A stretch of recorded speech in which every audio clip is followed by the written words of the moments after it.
मित्रों, सूर्य हमारी ऊर्जा और जीवन का प्राथमिक स्रोत है। यह विशाल तारा न केवल हमारे ग्रह पर प्रकाश उत्सर्जित करने के लिए जिम्मेदार है, बल्कि पृथ्वी पर जीवन के निर्माण और उसे बनाए रखने के लिए भी जिम्मेदार है। इसके बिना हमारे ग्रह पर जीवन का अस्तित्व समाप्त है। कई वर्षों पहले वैज्ञानिकों ने भविष्यवाणी की थी कि जलते हुए प्लाज्मा का गोला अंततः जलकर नष्ट हो जाएगा, और जब ऐसा होगा तो पृथ्वी और उस पर मौजूद सभी जीवन रूप भी नष्ट हो जाएंगे। कब होगा सूर्य का अंत? अन्य सभी वस्तुओं की तरह, जिसमें विशाल ब्रह्मांडीय निकाय हमारा अपना तारा सूर्य भी शामिल है, इसका भी एक जीवन काल होता है। वैज्ञानिक लंबे समय से इस विशाल जलते हुए तारे के जन्म और मृत्यु के बारे में जानने में रुचि रखते हैं, जो हमारे ग्रह पर जीवन के लिए जिम्मेदार है। सूर्य, जो अनुमानतः लगभग 4.6 अरब वर्ष पुराना है, सर्वप्रथम हीलियम और हाइड्रोजन से बने आणविक बादल से बना था।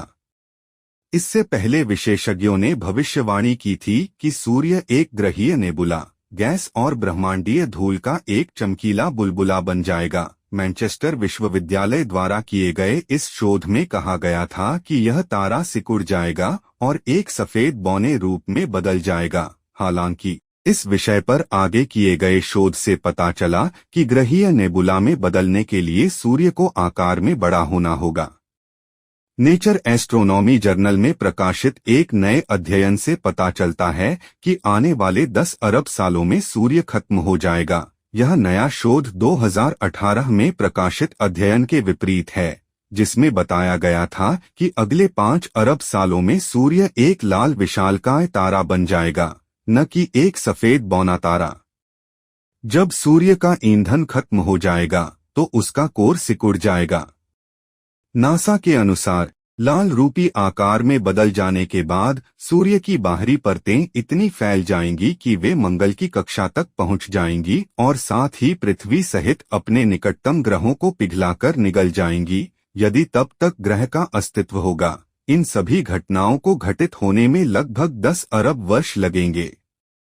हालांकि मनुष्य हमारे एकमात्र तारे की मृत्यु देखने के लिए जीवित नहीं रहेगा। वैज्ञानिकों का ऐसा अनुमान है कि लगभग 1 अरब वर्षों में पृथ्वी ग्रह पर सभी जीवन रूप समाप्त हो जाएंगे।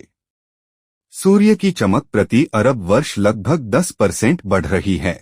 सूर्य द्वारा प्रति सेकंड लगभग 4.26 मिलियन मीट्रिक टन ऊर्जा उत्पन्न की जाती है, तथा इसमें 10% की वृद्धि भी ग्रह पर विनाशकारी परिणाम ला सकती है। चमक बढ़ने का मतलब है कि हमारे ग्रह तक अधिक गर्मी पहुंचेगी। अधिक गर्मी का अर्थ यह होगा कि पृथ्वी पर मौजूद जल निकाय, जिनमें हमारे महासागर भी शामिल हैं, वाष्पित हो जाएंगे तथा सतह पर इतना तापमान हो जाएगा कि ताजा पानी विकसित नहीं हो पाएगा। इस प्रकार जल के बिना ग्रह और उस पर मौजूद सभी जीव नष्ट हो जाएंगे। हालांकि ऐसे सिद्धांत प्रचलित हैं कि आने वाले 1 अरब वर्षों में मनुष्य और अधिकांश अन्य जीवित प्राणी नष्ट हो जाएंगे, लेकिन अन्य जीवन रूप विकसित होंगे जो चिलचिलाती गर्मी को झेलने में सक्षम होंगे। जो भी मामला हो, एक बात तो निश्चित है कि मनुष्य के पास जीवित रहने के लिए केवल 1 अरब वर्ष ही बचे हैं, जब तक कि हम रहने के लिए कोई अन्य रहने योग्य ग्रह नहीं खोज लेते।